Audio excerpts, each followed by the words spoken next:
혹시 당신의 말이 의도와 다르게 전달되거나 오히려 관계를 망쳐버려서 후회했던 적은 없으신가요? 우리는 살면서 수많은 말을 주고받습니다. 때로는 침묵하는 것이 더 큰 지혜가 된다는 것을 알면서도 왠지 모르게 하고 싶은 말이 목구멍까지 차올라 결국 내뱉고 후회하곤 합니다. 어떤 사람들은 굳이 많은 말을 하지 않아도 주변의 신뢰와 존경을 얻고 묵묵히 자신의 자리를 지키며 빛을 발하는 것처럼 보입니다. 과연 그들에게는 어떤 말의 지혜가 있는 걸까요? 단순히 과묵한 성격 때문일까요?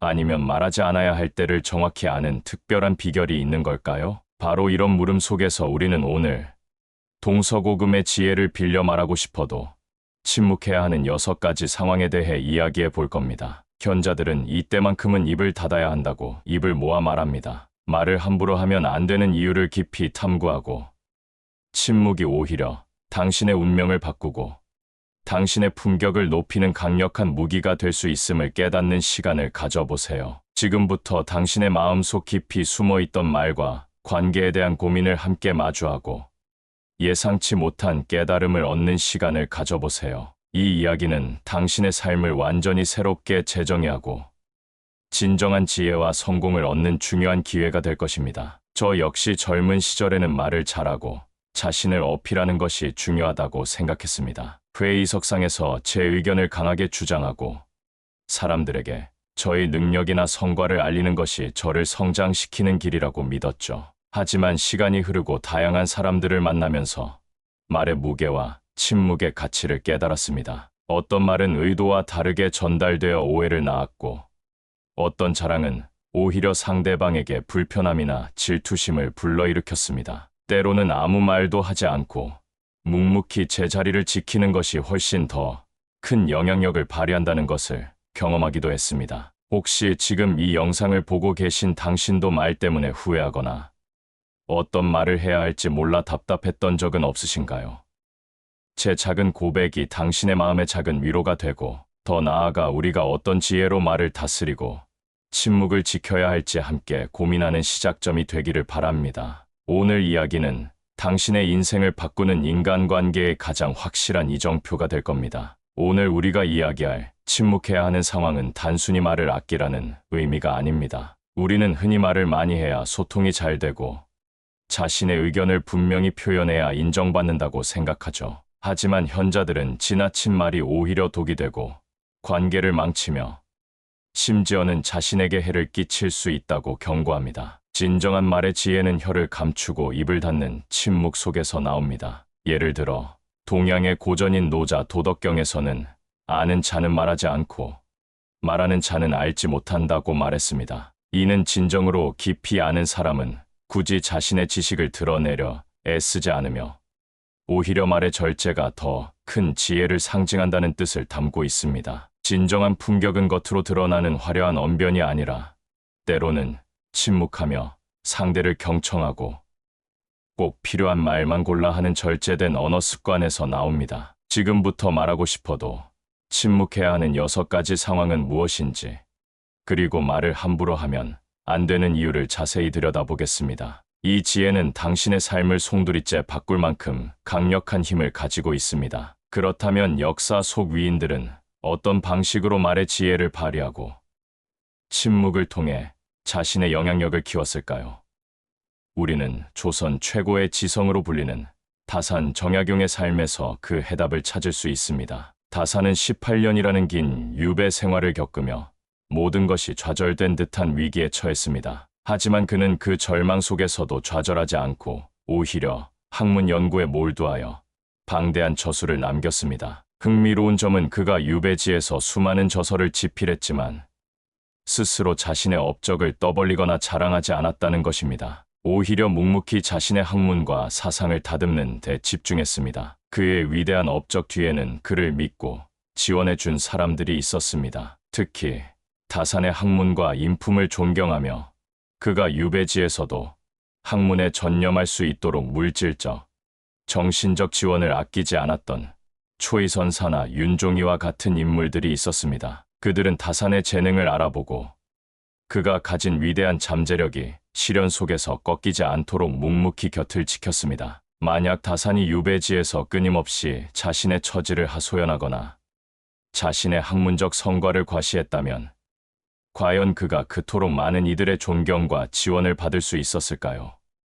그들은 침묵 속에서 자신들의 역량을 키웠고 그의 묵묵한 학문적 태도와 내면의 단단함을 통해 진가를 알아보았습니다. 다산의 이야기는 우리에게 말의 지혜가 겉으로 드러나는 언변에 있지 않고 바로 침묵 속에서 길러지는 내면의 힘과 진실된 태도에 있음을 깨닫게 합니다. 노년의 당신이 진정으로 존경받는 사람이 되려면 혀를 감추고 입을 닫는 지혜가 필요합니다. 자, 이제 좀 더 깊이 들어가 볼까요?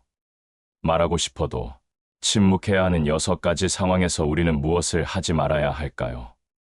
우리는 흔히 이러한 상황에서 다음과 같은 잘못된 말 습관을 보이곤 합니다. 첫째, 불필요한 충고나 조언을 남발합니다. 둘째, 타인의 비밀이나 약점을 함부로 발설합니다. 셋째, 자신의 감정이나 불만을 통제하지 못하고 쏟아냅니다. 넷째, 아는 척을 하거나 남의 말을 끊고 자신의 의견만 주장합니다. 다섯째, 험담이나 비난으로 관계를 망칩니다. 여섯째, 상대방의 단점이나 실수를 지적하고 비난합니다. 말은 쉽지만 그게 제일 어렵잖아요. 왜 우리는 아는 것을 실천하지 못하고 자명한 위험에도 불구하고 불필요한 말을 반복할까요?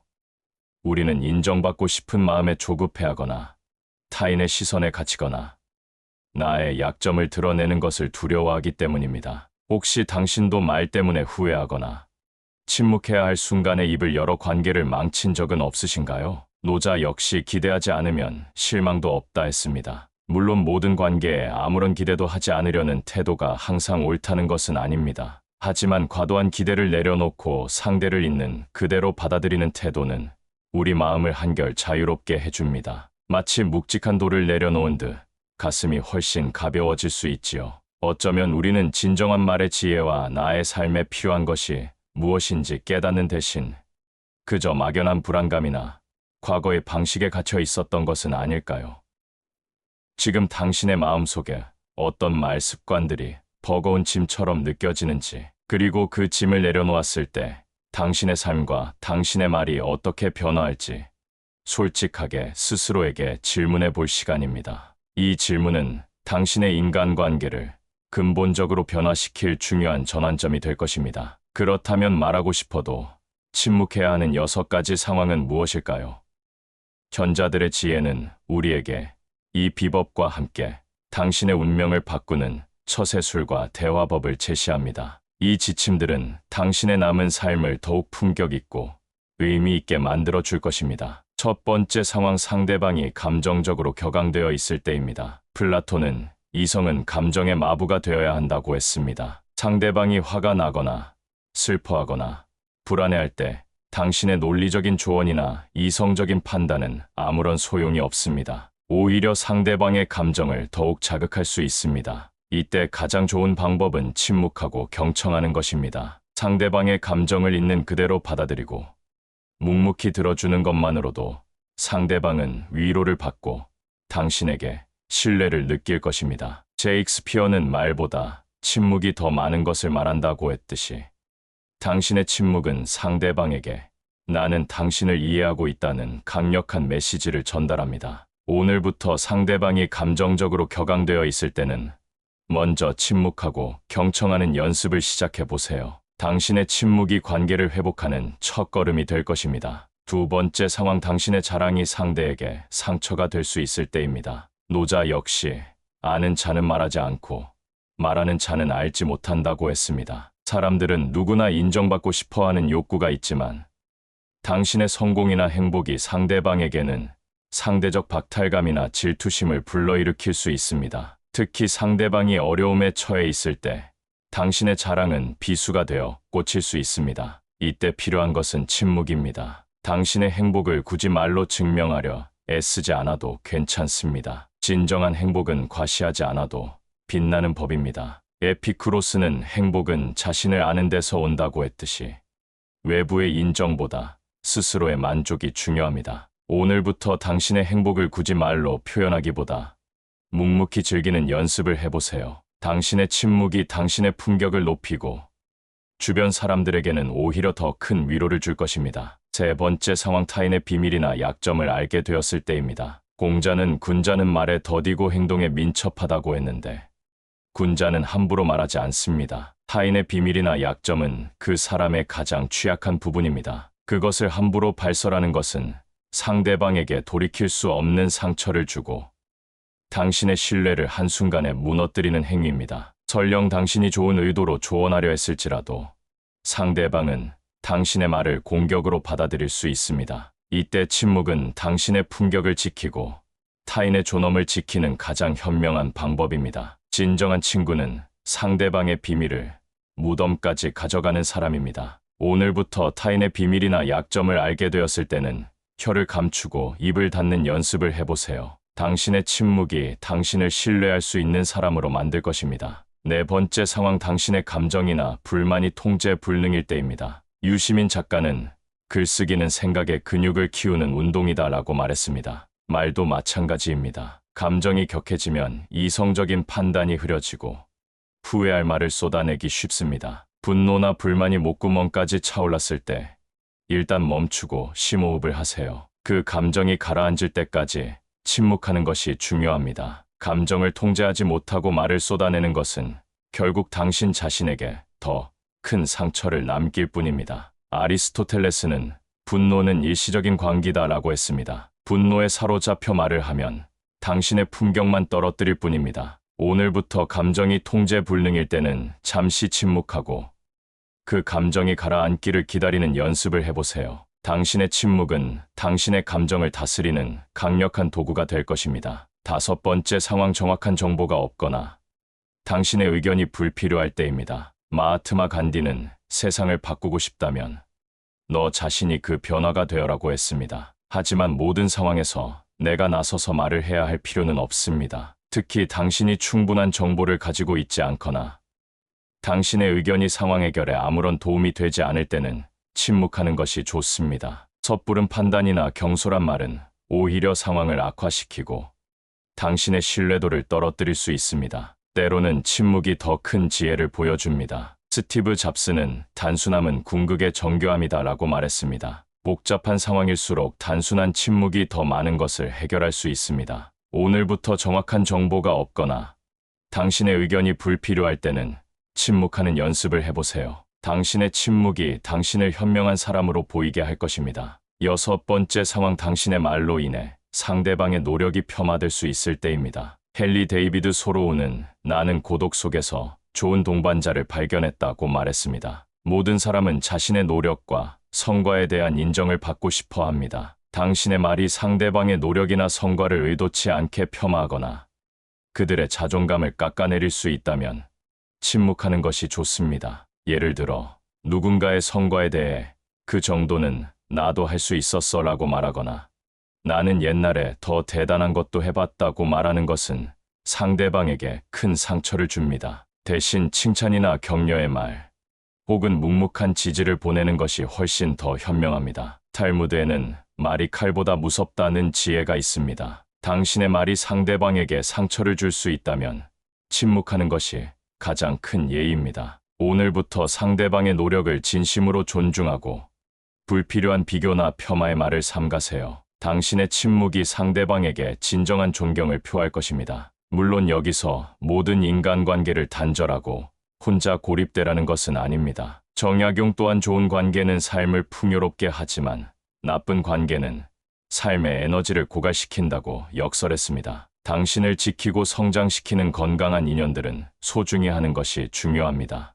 얕은 관계나 에너지를 소모시키는 관계는 과감히 거리를 두는 지혜가 필요합니다. 삶이 길어지면 길어질수록 우리는 더 적절한 거리를 유지하는 법을 배우게 됩니다. 진정한 관계는 내 삶을 북돋아주고 영혼의 깊은 부분을 함께 나눌 수 있는 관계일 겁니다. 그러나 그런 관계는 많지 않습니다. 그리고 한평생을 살아보니 그 소수의 인연만으로도 충분히 행복하다는 사실을 깨닫게 되는 것이지요. 여러분도 떠올려 보십시오. 살면서 말 때문에 상처 때문에 놓쳐버린 행복은 몇 번이나 되었는지, 그리고 그 고통의 대부분은 어디에서 왔는지를 말입니다. 혹시 당신의 지나친 말이나 자랑 때문에 스스로를 가두었던 것은 아니었는지. 기대가 큰 만큼 실망도 커지는 법입니다. 노자 역시 기대하지 않으면 실망도 없다 했습니다. 물론 모든 상황에 아무런 기대도 하지 않으려는 태도가 항상 옳다는 것은 개인의 선택입니다. 그러나 과도한 기대를 내려놓고 상황을 있는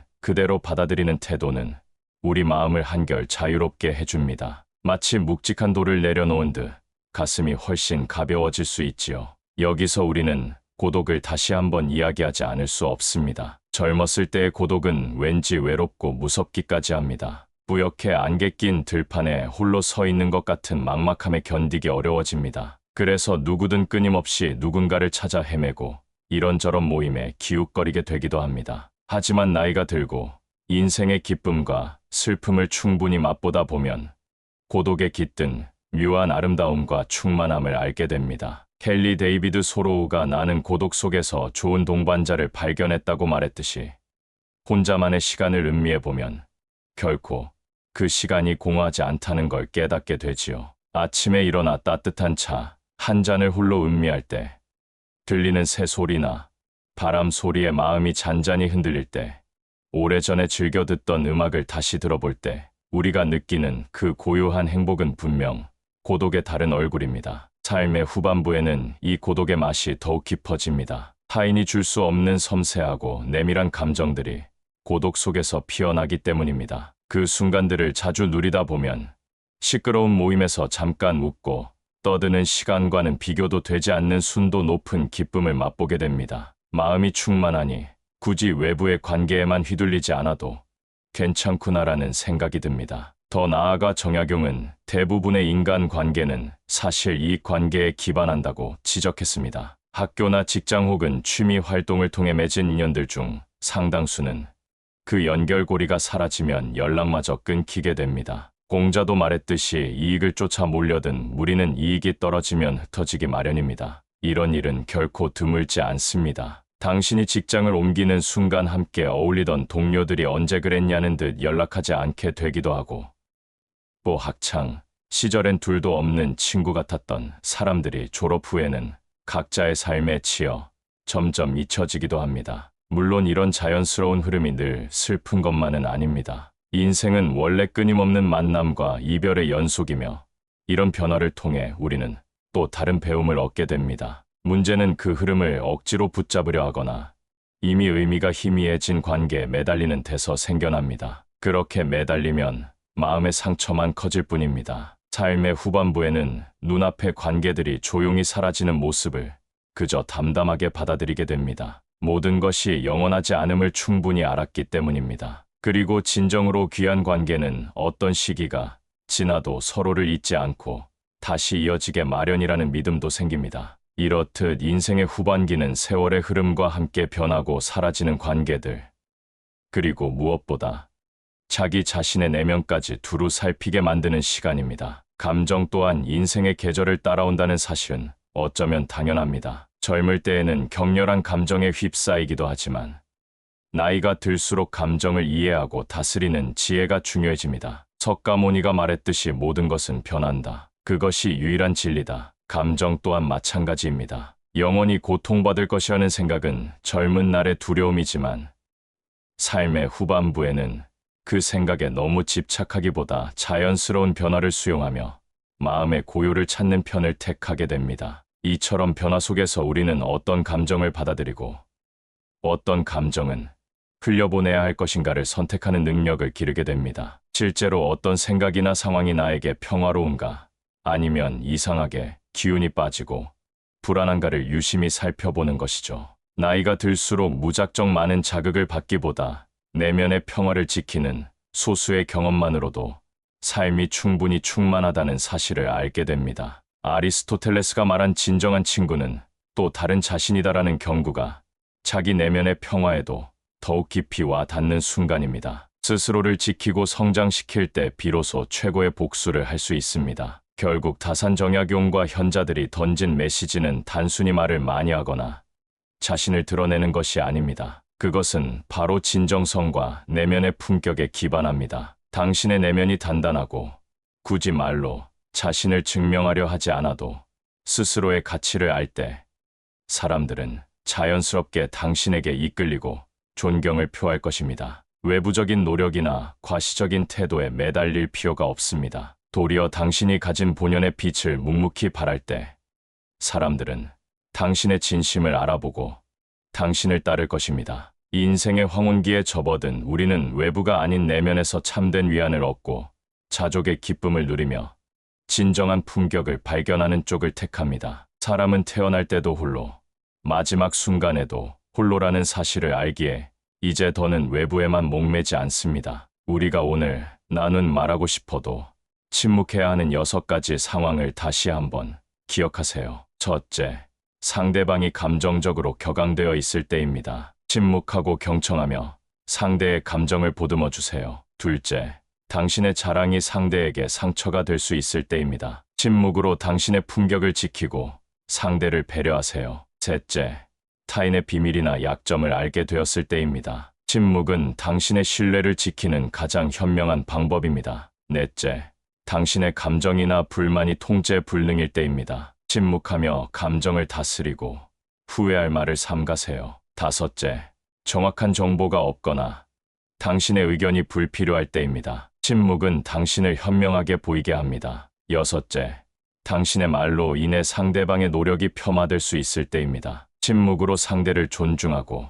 그들의 노력을 인정하세요. 석가모니가 내 안의 등불을 밝혀라 했고 공자가 마음에 미혹되지 않고 하늘의 뜻을 알게 된다고 말한 것처럼 결국 말을 함부로 하지 않고 침묵의 지혜를 발휘하는 비결은 외부의 기술이나 감정적인 대응이 아니라 자기 영혼의 빛을 더욱 밝히고 인간 본연의 가치를 탐구하는 존엄하고 소중한 과정에 있습니다. 삶을 되돌아보면 수많은 말과 침묵의 순간들이 있었고 그 가운데서 느꼈던 환희와 절망도 있었으며 어떤 순간에는 쉽게 웃을 수 있었지만 또 다른 순간에는 한없이 울고 싶었던 기억도 있습니다. 그 모든 경험이 지금의 나를 만든 자양분이었습니다. 그렇다면 이제는 더 이상 불필요한 말이나 과시적인 태도에 얽매이지 않고 세상의 인정과 시선을 구걸하지 않아도 될 때가 되었습니다. 누구에게도 간섭받지 않고 스스로를 온전히 들여다볼 수 있는 시간,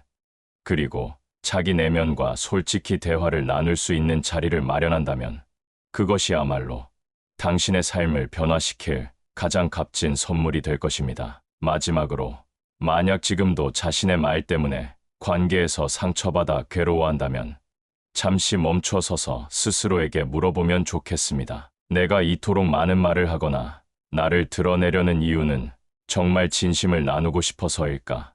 아니면 그에게서 얻고 싶었던 인정이나 관심을 갈구해서일까?